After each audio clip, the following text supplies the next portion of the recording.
So much of these really big feelings that we can experience are sometimes avoidable and related to a straightforward physiologic stress response that can be precipitated by all of these common habits of modern life, like low blood sugar and inflammation and chronic sleep deprivation and an extra long bus commute one day and you didn't get a snack in time. This is our hard wiring from when having enough to eat really was a common life or death issue that would come up. And so the body goes into an all-out five-alarm fire and thinks everything is terrible.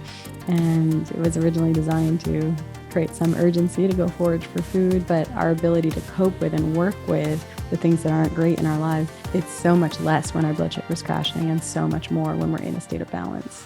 Over the past several years, we as a society have really experienced a lot of loss and stress. And obviously, this has tremendous impact on our mental and emotional health. And so, what are some of the patterns that you have seen evolving with your patients and talking to loved ones over the past 2 years in particular? Because I really think if we're going to have a conversation about anxiety, we have to talk about the elephant in the room. And on a lot of levels, watching the process of the past 2 years through the eyes of my children, who are actually teenagers, has been very enlightening. And I think it's a sign of what a lot of families and adults and children have gone through. So what are some of the common themes that you've been seeing with your patients, some of the concerns, symptoms, et cetera? Yeah, so it's definitely multifactorial. And I think an interesting phenomenon happened at the very beginning of the pandemic. We're talking March 2020, or even going a month back, February of 2020, I saw this peak in anxiety in several of my patients. And and I didn't know how to explain it. I remember kind of trying to come up with a way to make sense of why everyone was suddenly feeling this peak of anxiety. Couldn't explain it. I was really like grasping at straws. And then when the pandemic really came and just turned life upside down in an instant, it started to feel like, oh, like I almost think that these were my witchier patients and they were tuning into something. And so, in a tiny way, there was almost this, it's not quite a relief, certainly, because it was this collective trauma and it was so tragic. And I'm in New York where things were really heavy. But there was this feeling of, okay, that helps me make sense of what I'm feeling. And then that, of course, has evolved over time where it's been such a collective trauma. And this is the premise of the second half of my book, is this idea of true anxiety, that when we're viscerally connected to what's going on in the world, we feel that. And that's not something to pathologize. And it's not really something we can suppress or eliminate all that effectively. Definitely don't go gluten-free and stop feeling anxious when the world is tumbling towards certain disaster. But it is something to feel and to expand our vocabulary for identifying what's coming up in us, and to really just, I think you feel it, you process it, you let that move through you. And I think it's, especially your perspective with having teenage sons, is that right? That is correct. It's, we can go into that, but it's tough to be young right now. And they're really viscerally connected to the suffering in the world. And it will hopefully, I have to hope, save us all. But it's a high calling, but it's a hard role to play. And it's interesting. So my older son was a high school freshman, uh, heading eighth grade into ninth grade. So eighth grade, everything shut down in March. And at the time we lived in Washington, D.C. And my older son is my introvert. And so from March of 2020 to March of 2021, it was all a virtual classroom. So he never had all those like eighth grade milestones. And being the introvert, I don't think it bothered him quite as much as his extroverted brother. But now, as I'm realizing he's now a rising junior and my youngest is heading into high school, and how different my youngest son's freshman year is, because he's in person. He's at a very different, high school experience than his brother. And although they don't articulate it, I know that there was this kind of regression that went on. They had this whole lack of socialization for an entire year, other than virtually, through computers and conversations.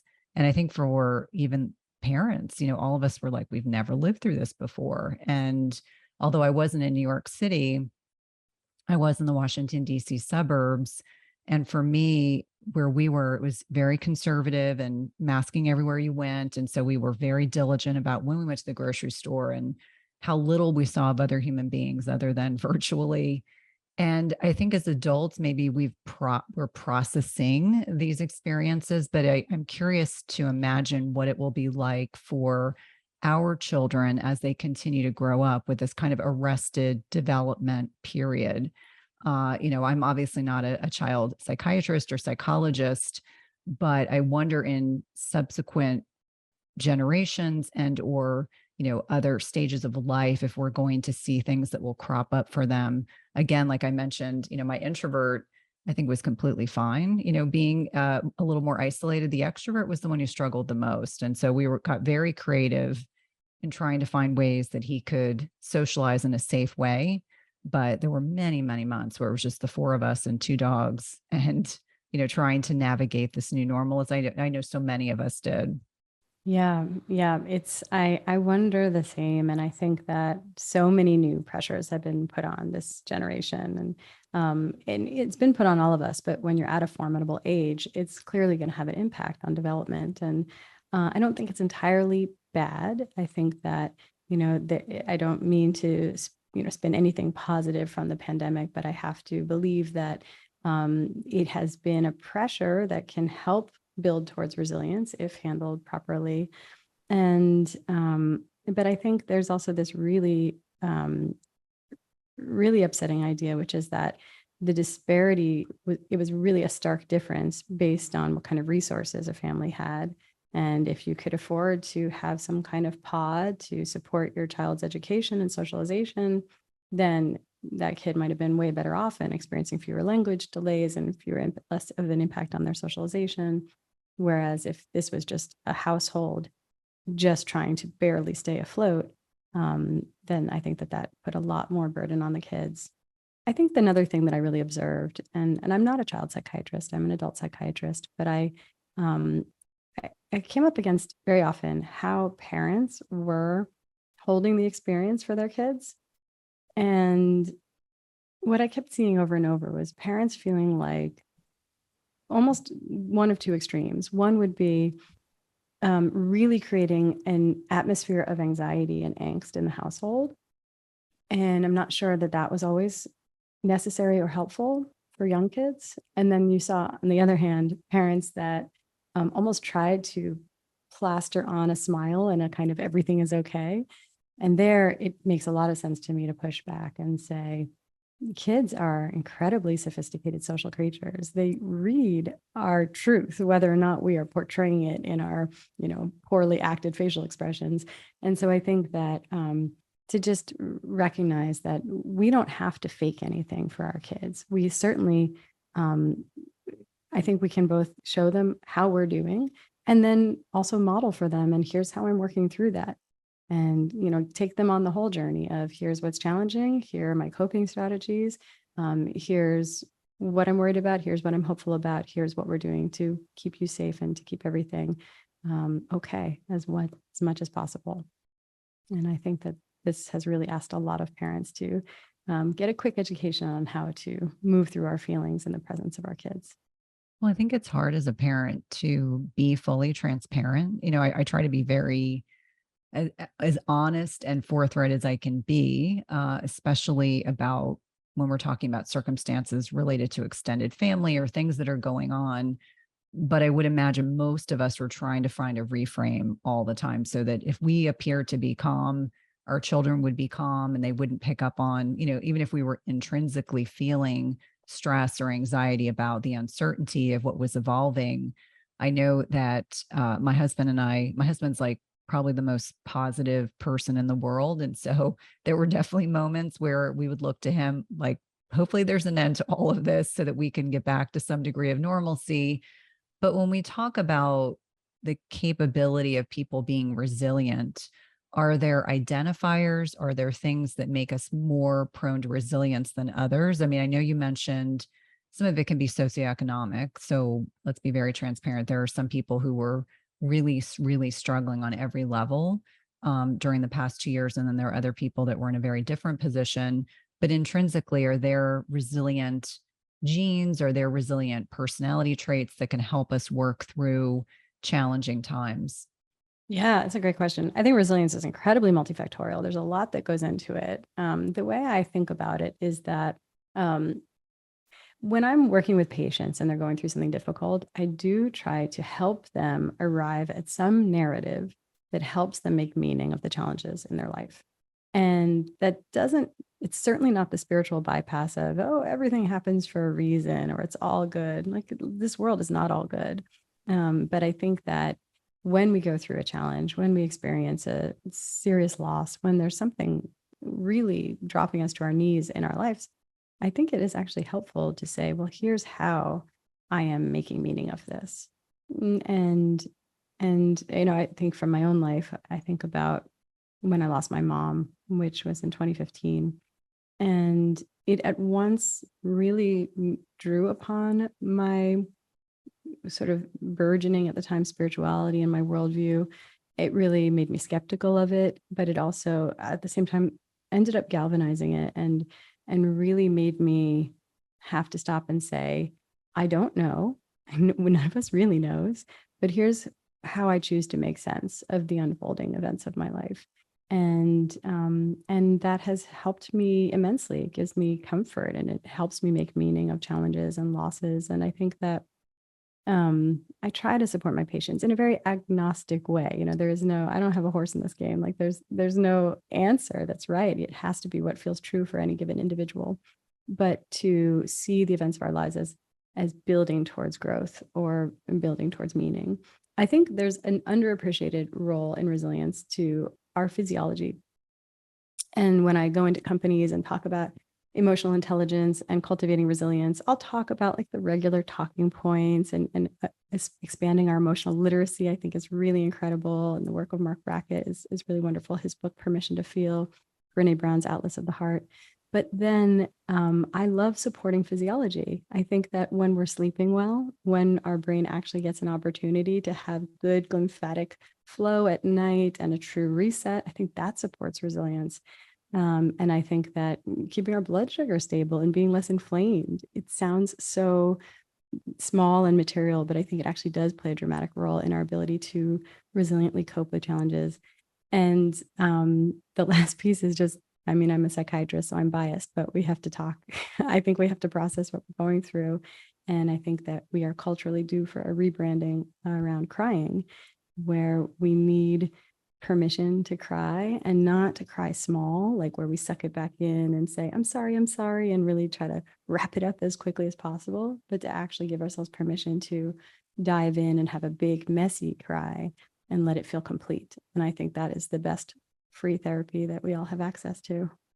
I think that's really important. And this ties in beautifully with my kind of next focus. What happens when we avoid uncomfortable feelings or processing our feelings? Because I know certainly my generation, the way that my parents spoke to me, it was suck it up. Tomorrow's a new day. It will get better. It was always those, trying to be helpful. But what happens to us during our development if we don't articulate or process those uncomfortable feelings? Because I feel like what I'm starting to see is if you don't process it and you don't deal with it, it will eventually come back and you'll have to deal with it, probably in a very ugly way. So how does that process actually evolve, or how do we stay in this kind of arrested development?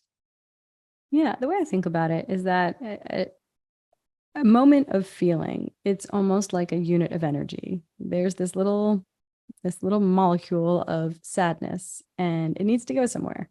And it can either bubble up and out in the form of talking and crying or journaling or, just letting the feeling move through you.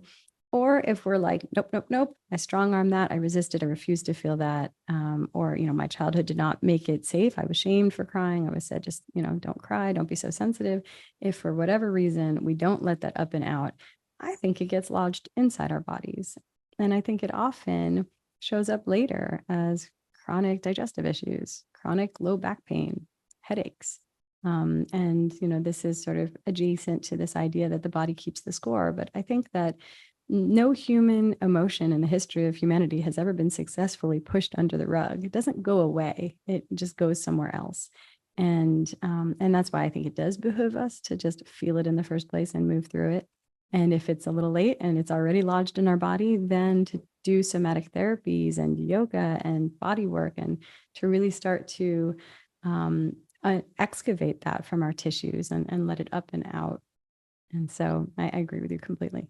Yeah, it's interesting because, in working with patients and, doing a good physical exam and talking to them, examining relationships with alcohol or illicit drugs, or if appropriate, if they were disclosing, a history of promiscuity. And so sometimes understanding that those behaviors can be ways of coping.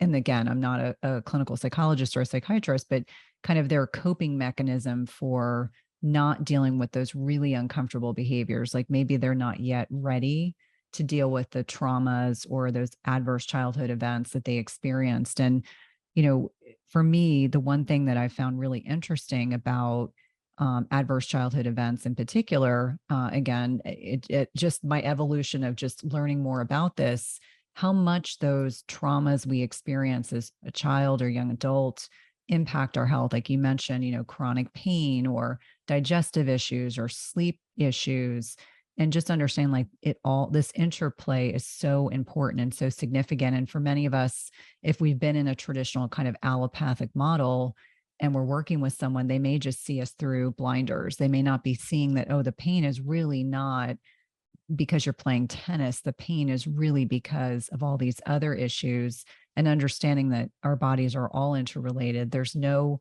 you can't put your blinders on and anticipate that that's going to ensure that it's just a musculoskeletal or orthopedic problem. It could be so much more than that. 100%. What I find myself saying in my practice all the time is it's always a both and. It's always both. And something can have a very physical basis. Like I had a patient I worked with yesterday, and she has old injuries in her lower back, in her hips from college sports. The injuries are real. The scar tissue is real. There's a material basis. And when we really started to go on the jungle journey into what is really at the heart of this chronic pain, it relates to a miscarriage that she had. It relates to a very painful time in her life where it's almost like because she didn't have a container to process what she was going through, it got lodged in this particular place in her body.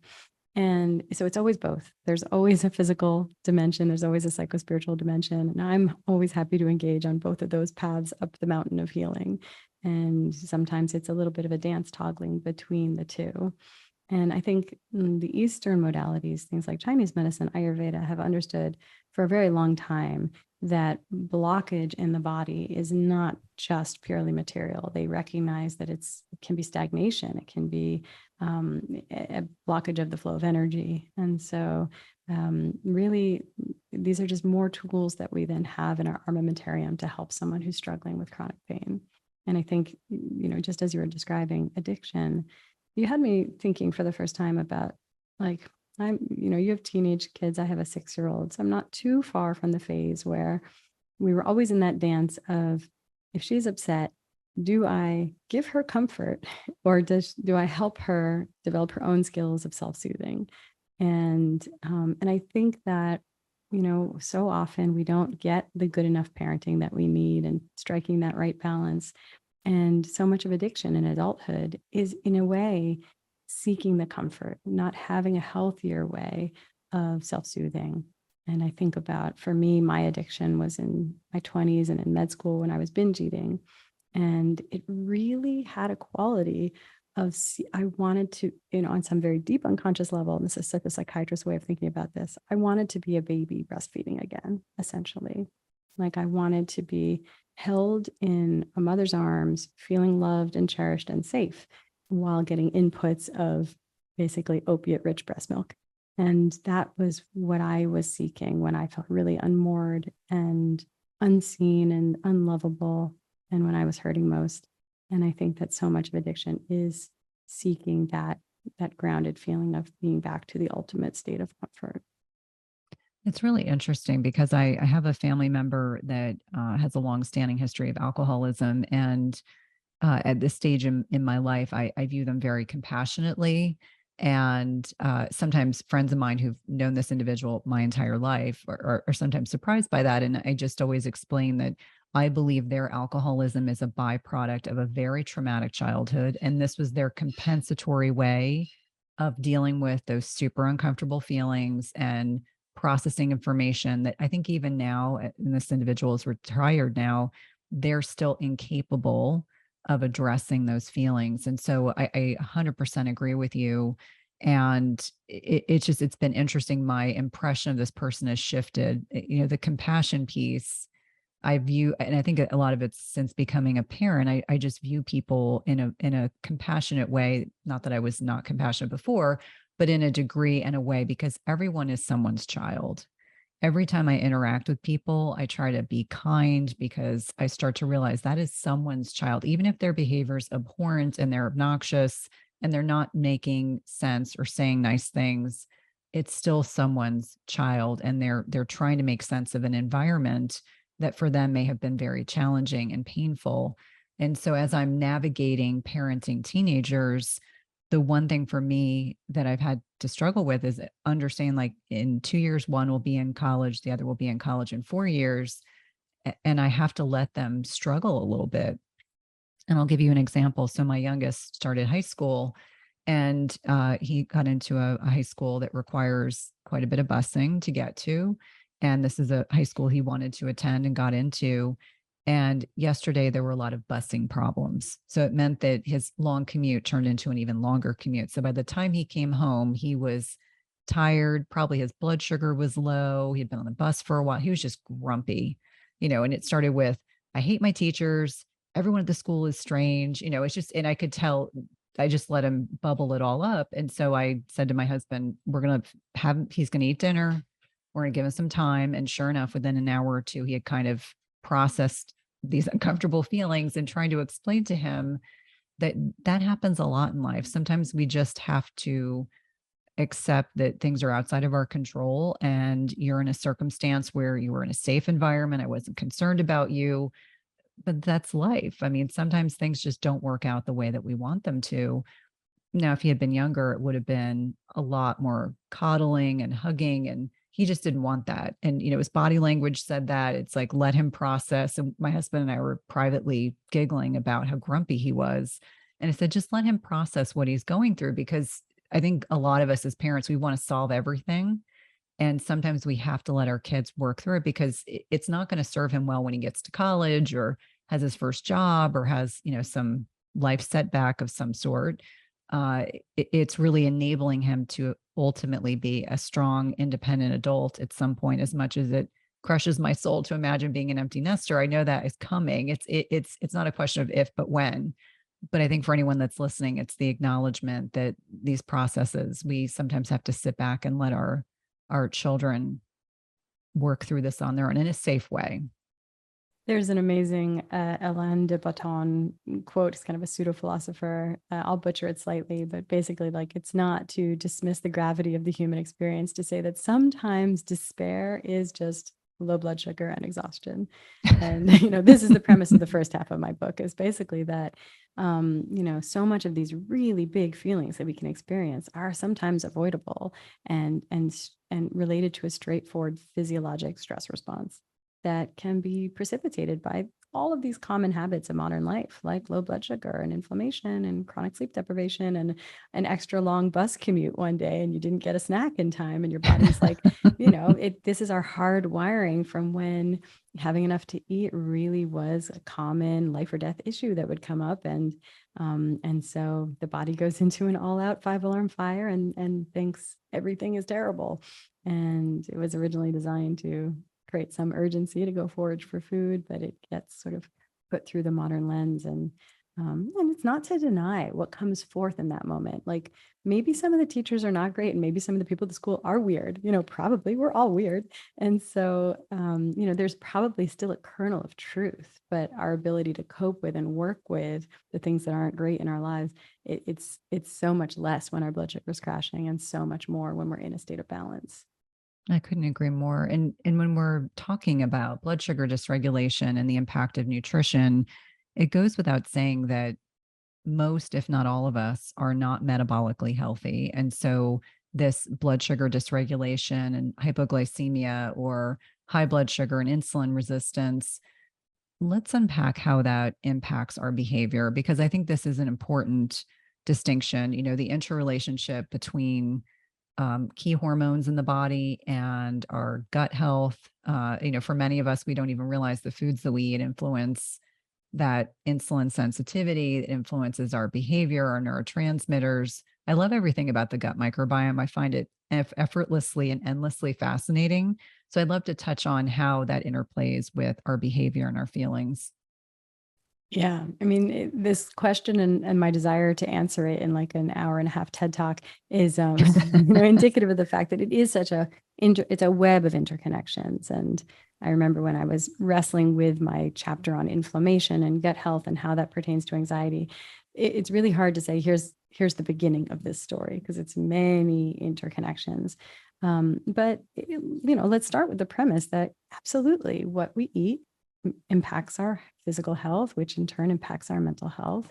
And the state of our gut health is keenly interconnected with the functioning in our brain. And the fact of the matter is, in modern life, both of these are really there's a bad state of affairs going on. Modern life makes a broad assault against the health of our digestive tract, whether it's multiple courses of antibiotics or the fact that our tap water has chlorine and pesticide residues and our foods are covered in Roundup, and we exist on a diet of refined carbohydrates and sugar and alcohol, and then we're chronically stressed. These are the perfect conditions to have an unhealthy gut.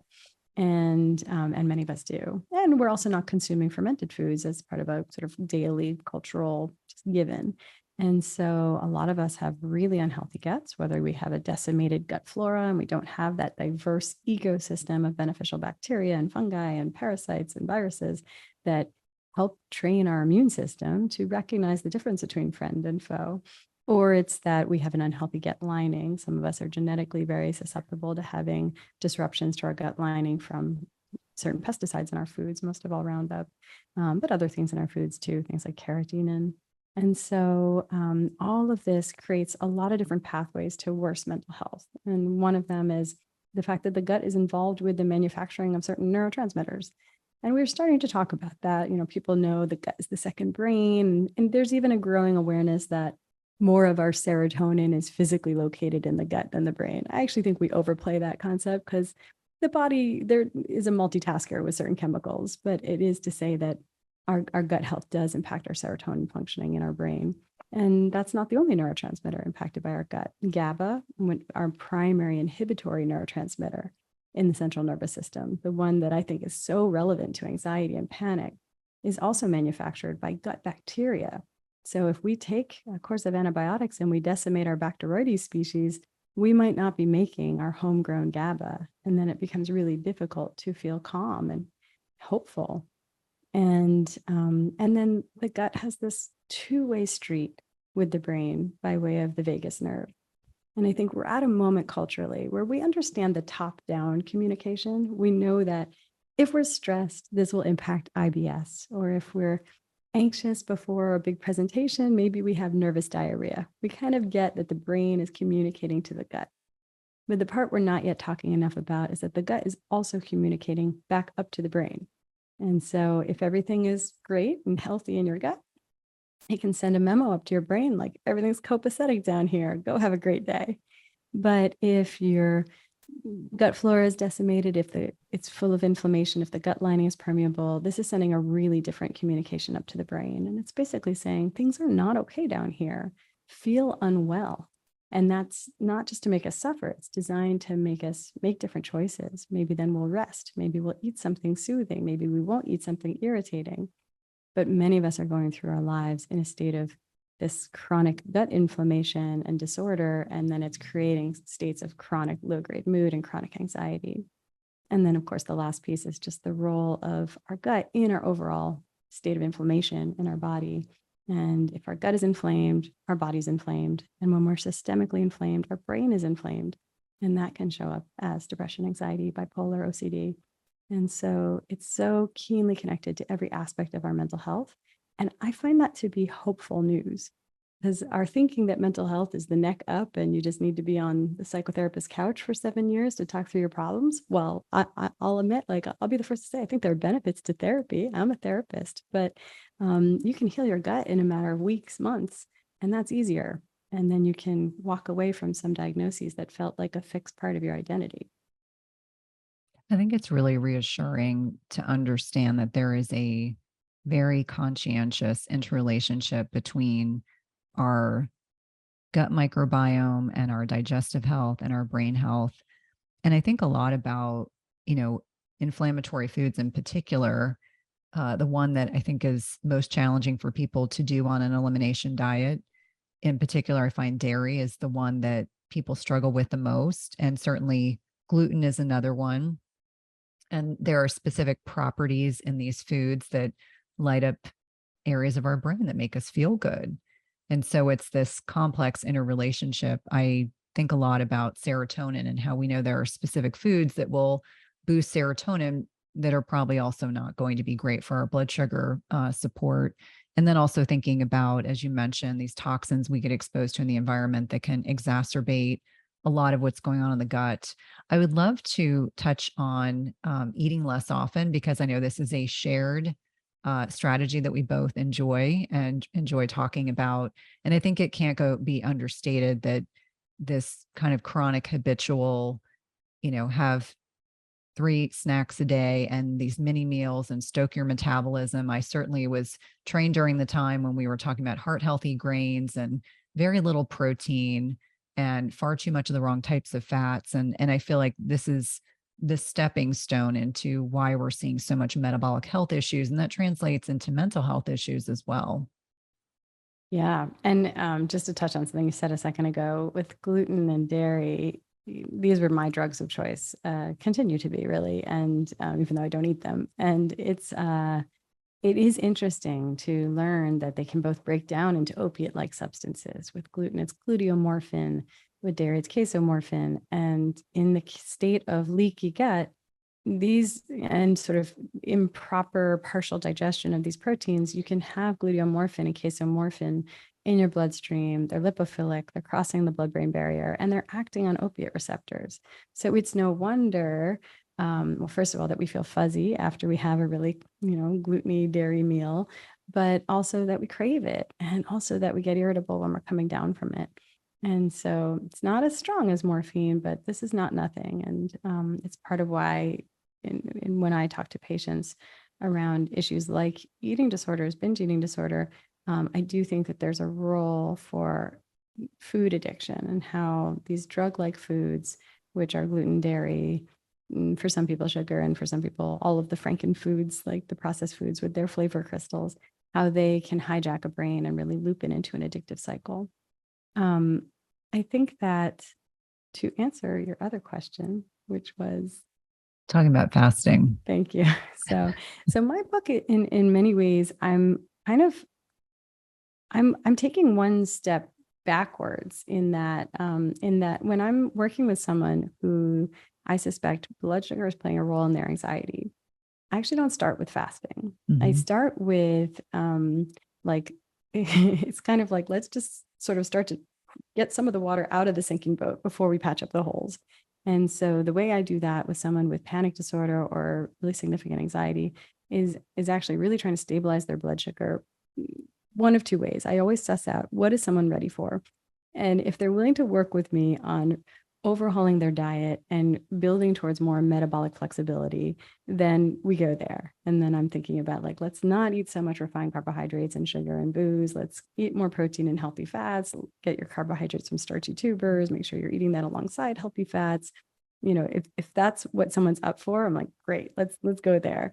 And then we'd start playing around with intermittent fasting and really just helping them be not so much on that blood sugar roller coaster, but much more metabolically flexible.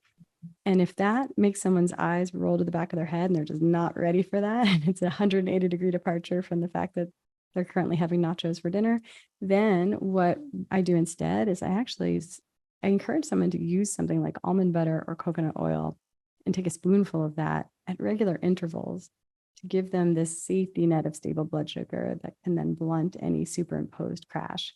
This is not the definitive long-term solution, but man, is it a supportive hack that has pulled many of my patients out of really frequent panic attacks.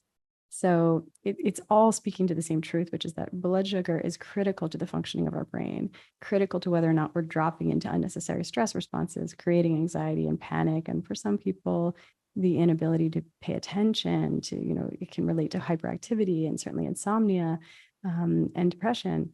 But how I approach it depends on where someone's at and what they're ready for. And the fact of the matter is, a lot of my patients aren't ready to sort of embark on the intermittent fasting journey. I'm curious what you have found, and I think you're probably you have people that are coming to you exactly because they're ready for that. Yeah, I think bioindividuality obviously rules above all else, and really assessing a patient's readiness for change is critically important to get their buy-in in terms of creating a personalized approach. I think the blood sugar stabilization is absolutely positively the first step. And on a lot of levels, when I'm working with patients, the first thing is adjusting their macros. So maybe they're eating too much carbohydrate. And let me be clear, I'm not anti-carb. I just like people to eat less processed carbs, the wrong types of fats. So seed oils in particular, I always say that's a non-negotiable. So I encourage people to eat more protein, which will stabilize their blood sugar and help with satiety. And then start kind of slowly deciding, can you go from dinner to breakfast without eating? Because so many people, especially during the pandemic, were eating 24/7. They were eating all night long. It wasn't just a snack. It was like multiple meals in the evening. And so really seeing, are you at a point where we can go from dinner to breakfast without eating? And once they've hit that stride successfully and they feel good, then we can start kind of working with, I refer to 12 hours as digestive rest. So I say, if we can, once we're doing digestive rest, that's great. Then we start, practicing a little bit more with opening up that window. Now, one thing I got a lot of questions about was your position on orthorexia. So when we talk about food addictions, it can also encompass, binge eating and, anorexia and bulimia, but also I think about the orthorexics. And sometimes I see people, well-meaning people, who pop up on social media, and they're so laser focused on being pristinely perfect all the time. And you have a really great quote in your book that I want to make sure that I mention. Perfectionism is internalized oppression. And I guess that was Gloria Steinem that actually said that, but it really stuck with me. And so when I see the orthorexics in particular, it's that perfectionistic tendencies. How do you work through that with your patients? Because I would imagine that's a really rigid mindset that's challenging to work with. Yeah, this is central. It's such a delicate balance that I'm looking to strike with my patients. And it's born out of my own journey with this, where um, there were these years in med school when I was so unmoored, so isolated, didn't really have good coping skills. And this combination of sadness and some degree of inflammation from gluten intolerance and all of that, like this all came together, and I was binging. And I was really struggling to stop that behavior. And on the one hand, cognitive behavioral therapy was helpful for me, but it wasn't entirely helpful. And what I had to identify for myself, and I didn't really feel like I had any mentor or anybody supporting me with this insight, which for me ended up being the exit ramp, was I looked at the abstinent-based recoveries. Like, if you are trying to become sober from alcohol, you get to a point where you stop drinking, and then there's all of this supports that come up in your life to make sure that you can maintain that. But with food addiction, you can't actually stop eating. And so you have to engage with your addiction, a minimum of about 2 or 3 times, maybe 5 times a day. Brene Brown, I think quoting someone else, brings up this idea that addiction is like a tiger living in a cage in your room. And with the non-abstinent based recovery, you have to open that cage 3 times a day. And so I was really struggling with that. And I realized for myself that I wasn't addicted to all food. I was addicted to those drug-like foods. For me, my triggers were gluten, dairy, sugar, processed foods. And then the times in my life when I've been vegetarian, actually nut butter has also come in as a source of addiction. And so what I realized was that my exit ramp was to not avoid all food, but to avoid the drug-like foods. And abstinence from the drug-like foods actually created the space for me to stop binging. And it worked alongside moderation and not moderation. I almost can't believe I said that because I really stand in contradistinction to that concept. But it involved me sort of normalizing, letting myself eat, not being so restrictive, and then doing all the psychospiritual healing around what was the real source of my addiction as well. But for me, the exit ramp from binging was avoiding the drug-like foods. And I started to bring that into my practice and helping my patients who are struggling with eating disorders and binge eating disorder to abstain from the foods that were triggering them. And it was really helpful for a lot of patients. But then over time, and it's heavy and difficult to admit this, but I started to recognize that I was playing a role in creating an entirely new eating disorder, which was orthorexia.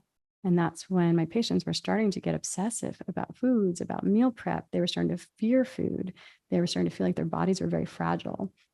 And it's when I realized, shit, like in trying to help and in helping someone move away from foods that were triggering them into addictive cycles, we've created an entirely new problem. And so now I'm very conscious upfront to have this really broad conversation about what balance we're trying to strike here, which is if these foods are making your life harder, if they are preventing you from pooping or from, going through a day without a panic attack, or if you're just always inflamed or you're foggy thinking or it's damaging your thyroid, it's worth it to make these different difficult choices and actually abstain from these foods. But we want to do it with this loose grip where it's always coming from a place of self-love. It's not coming from a place of self-negation or punishment. It's not to make ourselves small or please the patriarchy. It's not about vanity. It's really about how you feel. And there are really difficult choices that come up where sometimes doing everything quote unquote perfectly and obsessively meal prepping and saying no to the dinner party, like once you've started getting that far down this path, it often has become counter-therapeutic. And feeling obsessed about food, feeling fragile, that's going to make you feel more anxious, not less. And when you're turning down social connection over food, like you've gone too far because that's the real stuff of life. So all of this is to say, wellness is not the ultimate goal. The whole goal here is live your fulfilling life. And we want your physical health to recede into the background and simply serve as a foundation that makes it possible for you to lead a fulfilling life.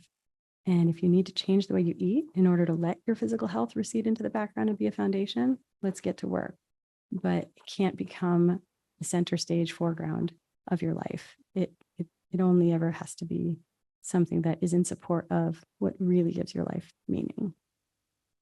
I think that's a really important message because whether it's a byproduct of social media or social conditioning that we now have, I recognize that things that we say and terminology that we use and language is so important.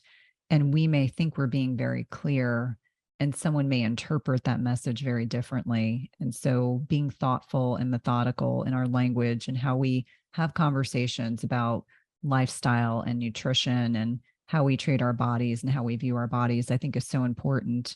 Now, I would be remiss if we didn't at least talk about some gender differences. And I'm talking specifically about not just women who are still in their peak fertile years, but also changes that it can occur as women are getting older, perimenopause and menopause. And certainly, I'm the first person to say that I was on oral contraceptives for years, like I think most women in my generation, not realizing the full impact of said oral contraceptives and the net impact on our physiology and our health.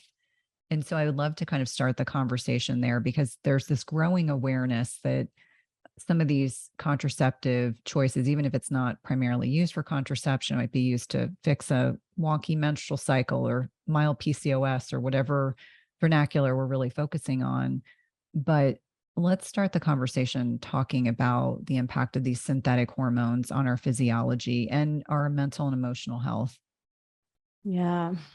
This is a whole thing. I mean, I I also was on again and off again the pill for so many years. And for one thing, it was a source of immense gaslighting in the medical world. You would go on a pill and you would report to your gynecologist, your primary care doctor, like, I think I'm more emotionally volatile and weepy on this thing. And that was my real first taste of being medically gaslit, where, the practitioner would say, no, you're not. You just think you are. There's no evidence for that. And absence of evidence is not evidence of absence. Why would the pharmaceutical industry test this, study this? But I think that we do need to sometimes trust patients when they are repeatedly reporting, here's my subjective experience with this medication. And so we now have the data. Now the medical literature supports what women have been saying forever, which is that this can contribute to depression and anxiety. We now know that exogenous hormones do that. And in important ways, sort of the earlier in adolescence, you might go on these hormones, potentially even the more profound and enduring impact that that might have, which is pretty disconcerting. Not to mention its impact on libido, which we do know. We do know that it causes your liver to secrete more sex hormone binding globulin, which then can bind up your androgen or your male sex hormone, which is responsible for libido and other things, energy, mood.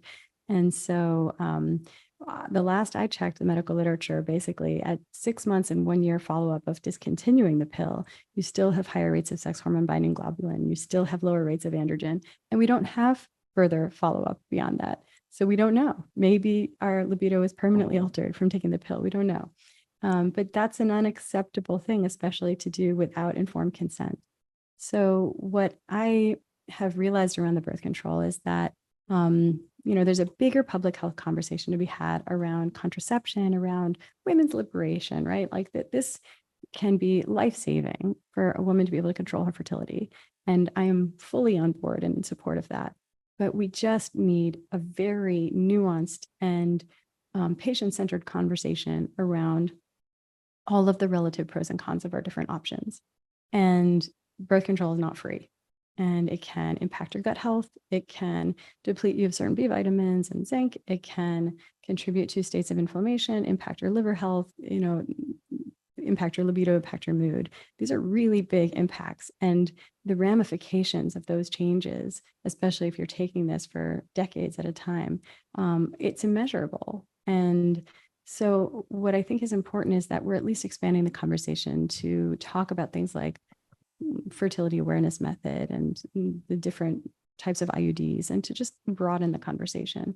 Fertility awareness method is a tricky pickle, because if you're in high school, if you're in college, like, do you have the responsibility at that point to really, use this method to make sure that you're not getting having an unwanted pregnancy? I'm not so sure. I'm not so sure. I wish I could say yes, but I don't know if we've empowered our young people in that way.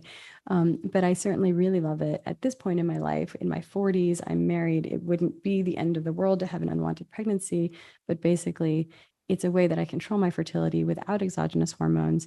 And it helps me be much more attuned to my cycle and my body. And I'm in my 40s and I'm now aware of, well, hey, like, this is my follicular phase. Let me book my speaking engagements during this time. I feel social. I feel energetic. I want to be outward facing. And now I give myself so much more compassion and grace in my luteal phase, rather than taking on this idea of I'm bitchy, I'm the problem. I recognize, like, no, this is me in my luteal phase. And this is an internal orientation of my energy. I want to be at home, resting, journaling, taking a bath. I don't want to be out in the world. And that's not something wrong with me. That's something right with my cycle. And so to just live in sync with that is really helpful. And I think for the longest time, and I see many women, we mold ourselves into this 24-hour workaday world that's really based on more of the male physiology. And we try to shape ourselves into that. And I now try to shape my life into what my body is naturally doing over the course of a month.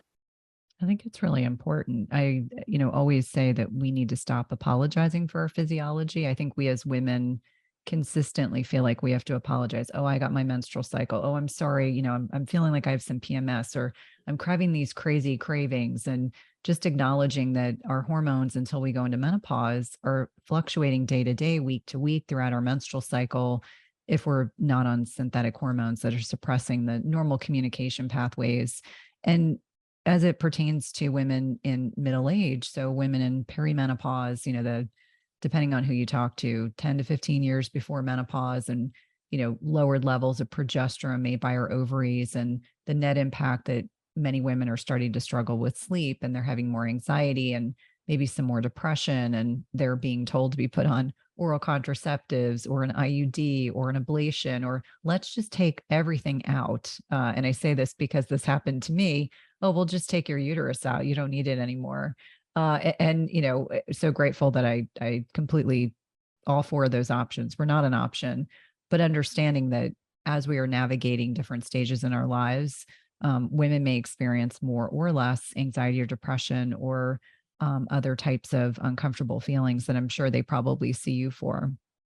Perimenopause is tricky. And part of the reason it's tricky, with everything else in the body, I really operate from an ancestral lens of we evolved under certain circumstances. We're living in modern life in very different circumstances. If something's broken in the body, let's try to approximate those older circumstances, and the body knows what to do with that. Perimenopause is very different in that it is by definition post-reproductive. And so there is no way to have had survival of the fittest and to have selected for beneficial adaptations to menopause. Because if there was one woman who happened to have a lucky mutation that meant she had a really lovely menopause, well, that can't be selected for because it did not help her in her reproductive years. And so it can't be selected for. And so it's tricky, and there's no way to fully fix our circumstances. I think it's another case of, rather than trying to shame ourselves, pathologize ourselves, feel like we're the problem, can we recognize like this is a profound change happening in our body, happening in infuriatingly unpredictable ways? And can we actually just give ourselves space in our lives to adapt to the changes? And that sometimes means time for a nap during a day, or time for, being able to just do less. And sometimes it means communicating to the people in our lives, hey, like, I'm not feeling like myself right now. I'm feeling irritable. I apologize if I'm not the kindest version of myself. Give me some extra, maybe a little patience right now. And I think that it is important to point out two things here. One is that I think that whole PMS bitchiness, we have a real patriarchal cultural idea around like, oh, she's out of her mind, she's PMSing. And let's be clear, like, it does not actually affect our judgment. It just affects our ability to tolerate bullshit. And so it's not like we're suddenly saying things that aren't true. We're actually suddenly saying things that were always true, but we were so estrogenic in our follicular phase that we're like, oh, that true injustice in my life? Yeah, no big deal. In our PMS phase, like we are, it's truth serum. And we're like, you know what, actually, this is not okay. And so it's really something to honor, and certainly not something to dismiss. And then I think with perimenopause, like with the whole reproductive life of a woman's cycle, in modern life, there is this, I think, biologic inevitability, which is that we have slightly higher estrogen levels because of all of our exposures to xenoestrogens from plastics and pesticides and birth control residue in our tap water and so on and so forth. And then we do have lowered levels of progesterone throughout our fertile years and perimenopause, partly because of pregnenolone steal, this concept that pregnenolone is the shared precursor for progesterone, but also cortisol, our stress hormone. So if we're chronically stressed, every day the body is saying, you know what, once again, I have to triage this pregnenolone to go make cortisol. We have to deal with that. It's a higher urgency. And so we have these higher estrogen levels and these lower progesterone levels. And I think all hell breaks loose as a result of that. So it does make our perimenopausal years harder. And there are things we can do to support both. And, it's things your audience is familiar with, but trashing all of the endocrine disrupting substances and supporting our body's ability to metabolize the estrogen metabolites with things like dry skin brushing and supporting liver health and sweating in a sauna and maybe even a coffee enema. And then supporting progesterone through consuming cholesterol in the diet and managing stress and just all of the nutrient dense juiciness that we need to give ourselves the raw materials to build these steroid-based hormones. That's really important. And one hormone in particular that I think of in that kind of hormone hierarchy is oxytocin. So I jokingly say, my kids are at an age where they don't love the hugs. So my husband probably gets more and the dogs, but a little bit of oxytocin can help lower cortisol. So when you're feeling stressed and feeling overwhelmed, I just have to kind of reflect on what are the quick fixes I can make. And so that something as simple as hugging someone you love, canine or otherwise, can be very, very therapeutic, but it doesn't last for very long. So I always say you have to get those hits throughout the day. So I have one dog in particular who loves being snuggled with. And so he gets a lot of snuggles during the day. And pleasure has a role here. I think pleasure actually pertains to hormone balance in ways that I can't biologically explain, but I think it's true. And I had a patient I was talking to yesterday. She was like, if I get the career and if I'm in a good financial state, and then if, then I deserve a couple minutes of pleasure. And we arrived at this insight together. No, pleasure now, pleasure always, pleasure for its own sake in its own right. We are inherently worthy of that. And so whether that's physical intimacy with a partner or a self-pleasuring practice or dancing or, chocolate or opera or, whatever is your source of pleasure and all of the above, to make sure that that's actually also part of our so-called wellness routine, and maybe take it out of that more sterile idea of like, we're not doing this in the name of self-care. We're doing this in the name of self-love. Well, that's absolutely beautiful. I don't think I could end the podcast any different light. Dr. Vora, let us know how we can connect with you on social media, where to get your book, which I highly recommend. I really, really enjoyed it. And I'm not just saying that because I'm interviewing you. I just thoroughly enjoyed the message and the language and your approach to mental, emotional health from very unique lenses. Oh, thank you, Cynthia. On social media, I am at Ellen Vora, MD, and the book is called The Anatomy of Anxiety. And so I hope that anybody who resonates with any of this message or is struggling with anxiety can find it helpful. Awesome. Thank you so much for your time. Hey, if you like this video, you guys are going to love this video, and I'll see you there. We make almost all of our fat cells during childhood and puberty. And then once we finish puberty, we're done. That number of fat cells, in most people, there are some people who are an exception to this, and that's about 15% of people who are in the obese category. But most people reach a limit, and that's their fat cell number essentially for adulthood.